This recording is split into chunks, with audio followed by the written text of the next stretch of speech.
Hello, everybody. Welcome back to the Pink and Channels. After, of course, a pretty frantic deadline day for Norwich City, where they unveiled the signing of Hwang Ui-Jo from Nottingham Forest on a season-long loan, player that really probably most in English football don't know too much about. So I thought it would be excellent to get some insight from somebody who does know about Hwang and he's followed his career for a long period of time. Delighted to have Steve Han with us. He's a freelance football writer who covers Korean football for outlets in Europe and then covers European football in Korea. So as we were discussing off camera, really nice balance for you there, Steve.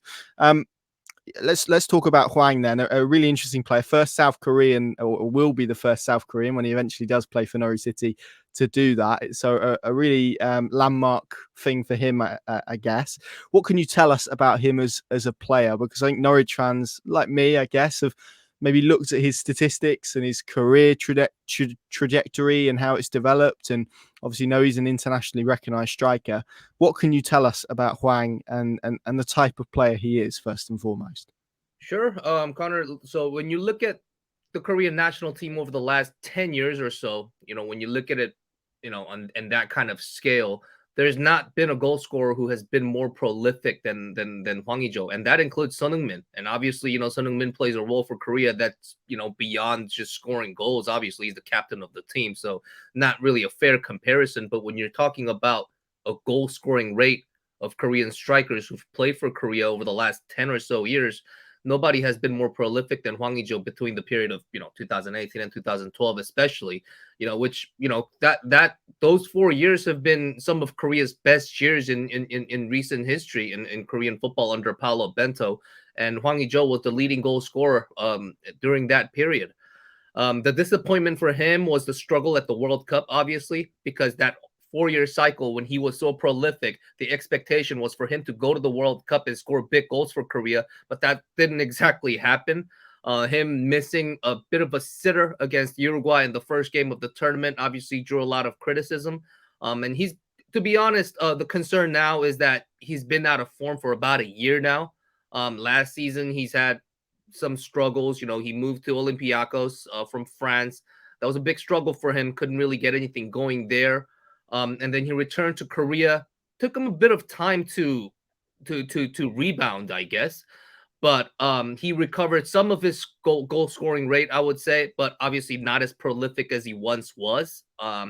Because prior to going to Greece, he played for Bordeaux in France, and he became the all time leading goal scorer amongst Asian players who've played in France. I think he scored close to 30 goals in 3 seasons over there in France, and that's where he really was at the peak of his career. Bit of a different situation for him now, but obviously I think the expectation from both sides, in terms of Norwich and also Korea, is that this is going to be a good match where both teams, I mean both the club and the player can reap benefits from each other. You mentioned the last year that he's had, and it has been hectic. Obviously, getting a loan to Nottingham Forest as part of their ownership. Their owner is also the owner of Olympiacos. He went out on loan there, didn't quite work out. Ended up going back to South Korea.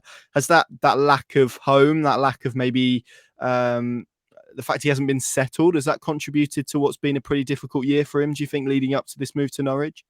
I think what made it really difficult for him was that he moved to Olympiacos, which was not an move that we all expected. Obviously, there was a move to Nottingham Forest before that, and there was a loan move to Greece. But the expectation, after such a good season in France, was for us to see him in one of the bigger leagues. And when you're talking about a league that's bigger than France, we're talking about the Premier League, we're talking about the Bundesliga, we're talking about Serie A. But that move didn't exactly materialize for whatever reason. It's really difficult for us to tell even.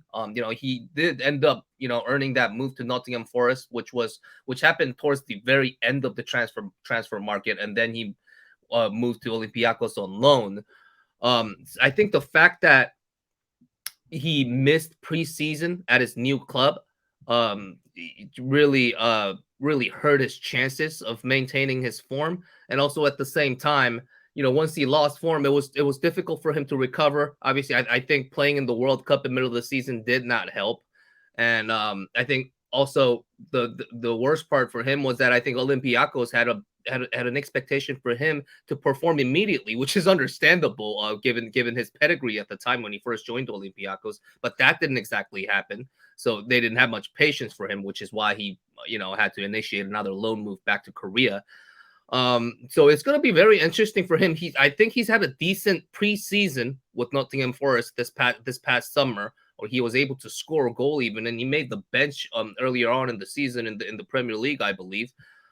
So this is going to be so to speak, probably crunch time for Hwang Ui-Jo, because if he can rebound at Norwich, it's going to be a very nice opportunity for him to kind of earn his way back into the national team. I mean, he's still going to the national team, but his status is not exactly the same as it was, I would say, about a year ago. So it'll be a very interesting time for him this coming season. Yeah, it's really interesting the way you've mapped it out there, and his career trajectory is really interesting. Started in Korea, he's also played in Japan before, as you say. He got that move to European football with Bordeaux, where things went well for him as well. And I think it was only kind of their situation with relegation and financial issues that maybe forced them into a sale, and then he came across from England. He's been a little bit of a late developer, so you could say, moving from Asian football into European football. Just talk to us a little bit about how his career has panned out, particularly the way he's gone from Korean football to Japanese football, then into European football. It's a really interesting pathway that he's taken. It's an interesting pathway for sure, because yes, when he first came up in Korea, he was considered as one of the up and coming talents, obviously, but there was at no point during his time in the K League earlier on in his career was he considered as one of the best strikers in Korea, to be honest, because he's a technical player. But he's not exactly the kind of striker who will overpower the opposition. To be honest, he's the kind of player who will slip out of tight spaces, create space for him that way. He can turn on a defender, but he's not exactly the kind of player who will overpower a defender, dominate the air, so to speak. So where he really came up for Korea was in 2018.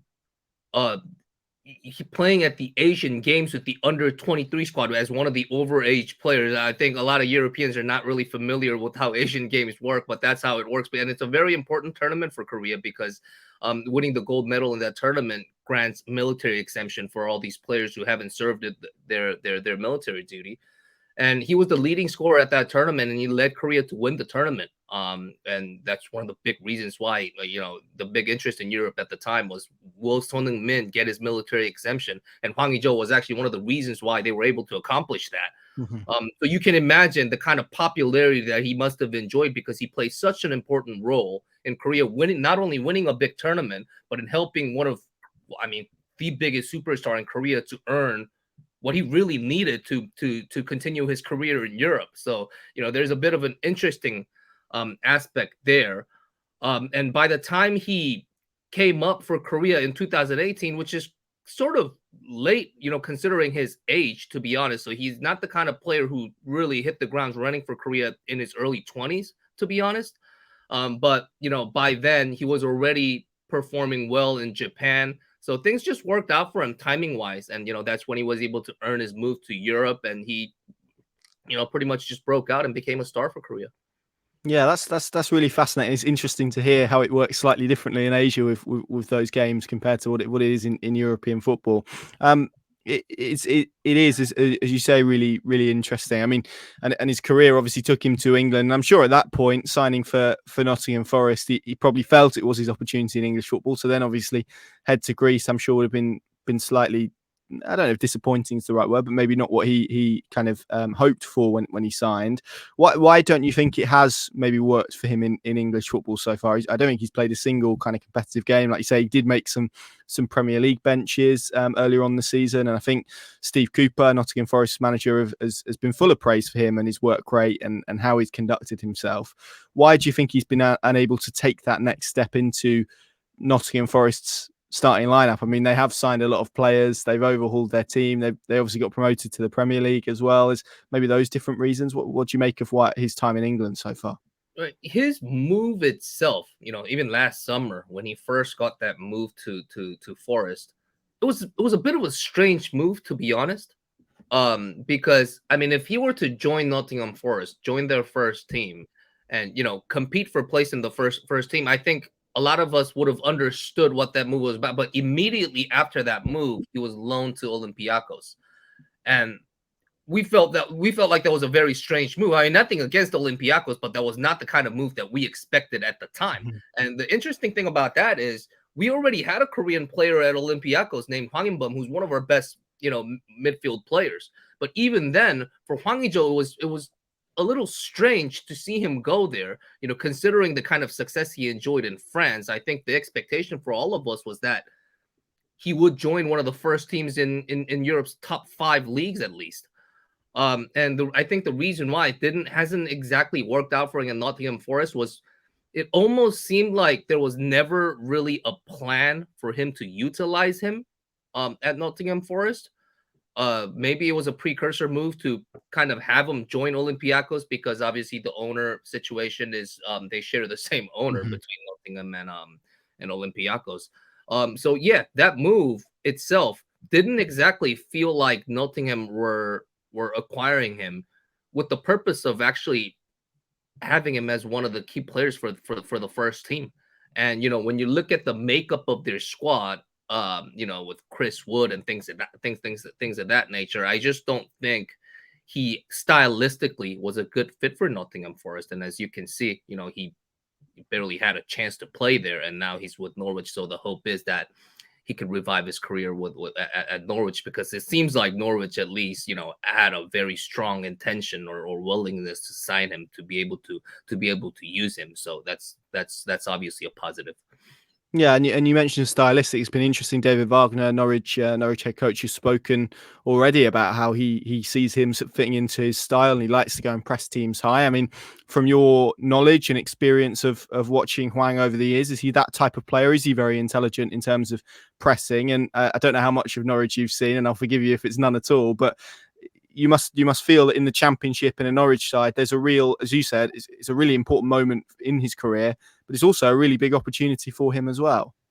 Yeah, no, that's really interesting that you mentioned the word pressing, because that's one of the big elements. That's one of his big skill sets. He's a hardworking player off the ball. He's one of those players visibly when you're even watching him on TV, he won't stop pressing his opposition. He's one of those players. But the concern, I guess, on our end is that the perception of playing in the Championship, you have to be physical. You have to be able to keep up with the physical demands of playing in a league where you have to play, what is it, 44 games a season or something like that. 46, yeah. 46. So that's gonna be a change for him, no doubt about that.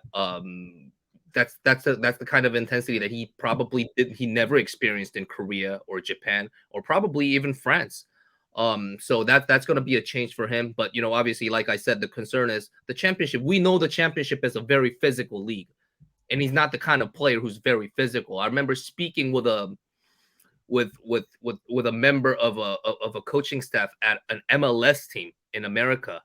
Because there was a rumor in 2018 of him potentially moving to MLS. And one of the things he told me was that he's a very good player, obviously competitive enough to play in MLS. There's no question about that. But his physicality is a concern. So this is a concern that has been brought up for years throughout his career, that he's not a physical player. He's more of a technical player. He's more of a player who relies on his quickness, but he's not the kind of physical player who could play with his back to goal, be physical that way. That's not sort of his style of game. So if that's the kind of role that he's going to be expected to play in the Championship, it might be a little bit difficult for him. But if he plays for a team that can really utilize his skill set in terms of him being able to play inside the box, play with one or two touches, just really precise style of play that he really enjoys, then I can see him being successful for Norwich.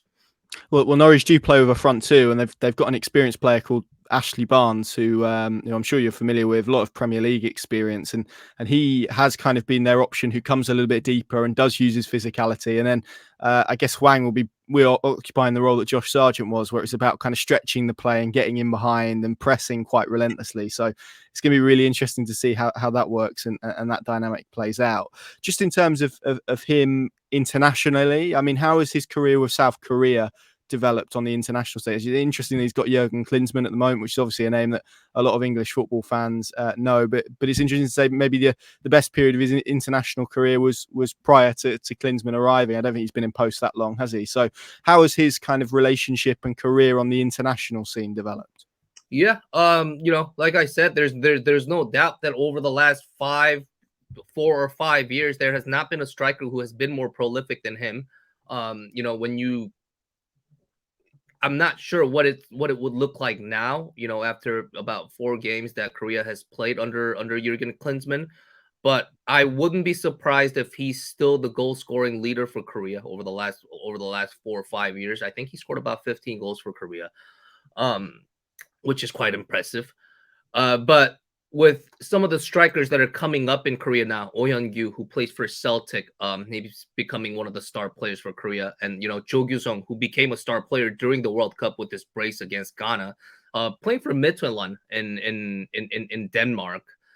So not exactly the glamorous team that Korean fans really enjoy watching on a weekly basis, like how they like watching Spurs in the Premier League and things like that. But these are the kind of players that he's competing against. When it comes to experience, obviously Hwang Ui-Jo has the upper hand, no doubt about that.